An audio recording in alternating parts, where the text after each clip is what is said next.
Hey guys, for those of you who don't know me, I'm Jeremy Pang from School of Wok here in Covent Garden in London, but it's great to be here with you at AIA Live for this session.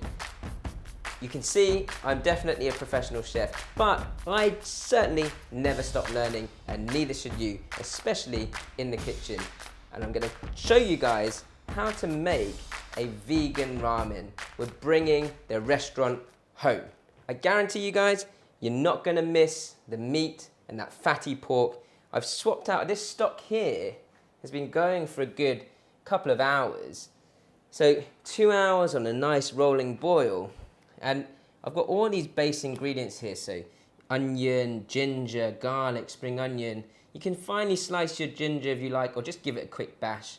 And then I've got some shiitake mushrooms for that deep savory flavor and almost a sort of meatiness that you would get from your meat, but we swapped this out and it's nice and veggie heavy. And then I've got these fantastic yellow soya beans, which give it that creaminess of the stock that you would otherwise get from your pork fat. Honestly, guys, it really works. You get a really nice creaminess, and then I'm going to season it in a second with some white miso and some light soy sauce.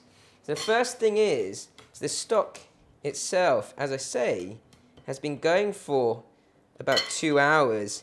So I'm just going to take all the bits out, and don't throw any of it away straight away, because you want to sift out the shiitake mushrooms in a second, because I'm going to make a nice miso, red miso glaze to cook the shiitake mushrooms and the tofu in to top my actual ramen.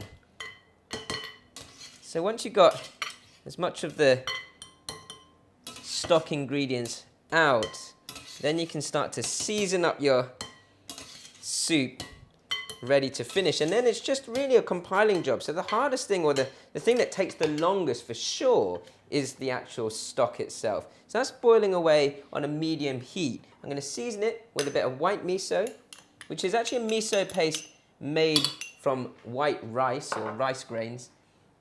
A little bit of light soy sauce, so you get that nice saltiness and savory flavor. And that miso will just melt through nicely into there. I'm just going to bring that to a boil, make sure that melts through.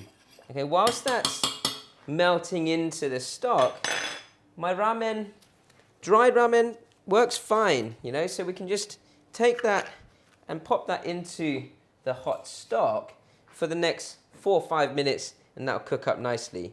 Now, whilst the ramen is cooking, I can finish off the rest of the dish. And you can see I'm taking my time, I'm relaxed, but I'm still on a time limit. I don't want to take all your day up, and I'm going to show you how quick and easy it is to make such a delicious meal.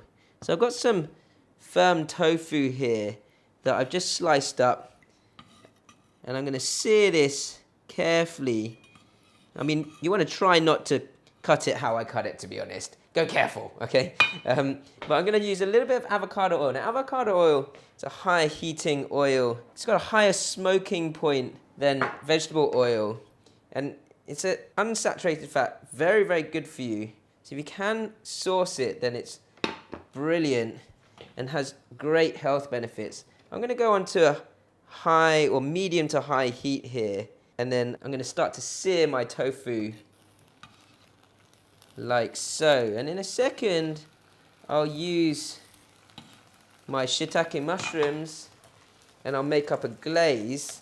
I'm going to use some red miso paste for the glaze, not white miso. Red miso paste is actually fermented grain, so more like barleys and spelt, those types of grains that just give it a darker, more sort of deep savory flavor. It works really well with caramelizing things, you know, things like honey or sugar. I've got some maple syrup here, it's keeping it vegan. Shiitake mushrooms you can see in as well, and that's just searing away whilst my ramen are boiling away. This is very, very relaxed cooking, especially with the stock where the real main flavor comes from. Okay, so my miso paste or my miso glaze, very, very simple. I've got about half a tablespoon of red miso, and then I'm gonna go for about half a teaspoon of maple, similar amount of sesame oil. And I'm gonna give that a mix around, and then I'm gonna take some of the soup or stock from my ramen here and just top that up carefully. It's very hot. And this is how we do sort of, quick cooking. It's almost like you could feel yourself creating your at-home, ramen bar where your stock's just bubbling away and you're just finishing things off nice and easily. And you can see, the color of that is going to be great once it caramelizes. I don't want to burn that tofu, so I'm just going to flip that over. I'm just doing enough for one bowl to show you guys. But of course, if you're cooking for more people, you can just use a bigger frying pan, or just do your tofu first and then do your mushrooms afterwards. That's no problem. Now let that sear for another minute or so, and then I'm going to pour my glaze over the top. And I've actually got some carrot and some courgette here already sliced up nice and fine. You can slice it or you matchstick it, or if you have one of those spiralizers and you want to have a bit of fun, go for that too, no problem. Okay, this here is a tak choy. It's kind of like a cousin to pak choy, or bok choy, depending on how you call it. I'm just going to cut that in half because that will cook very, very quickly in the stock.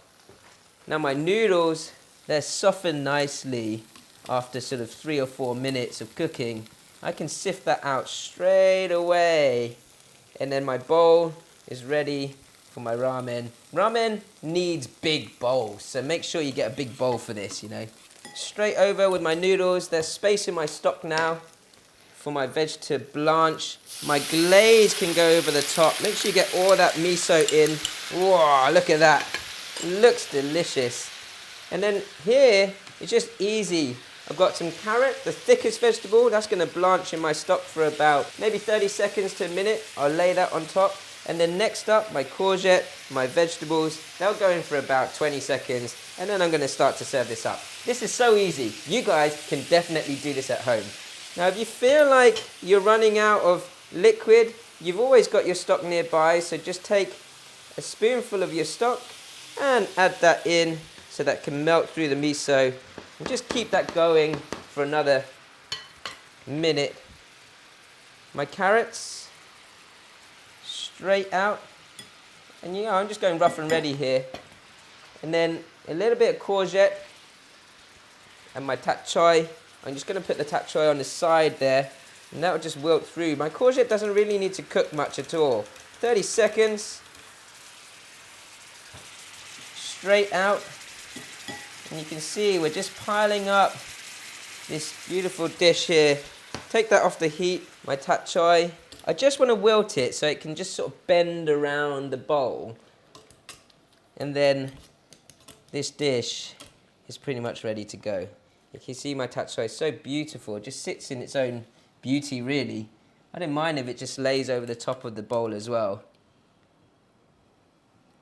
I have asbestos hands, so I'm just going for it with my fingertips, but I'd recommend maybe you guys use a tongs or something like that. Okay, and then your tofu slices. Oh, just lay that nicely over the top.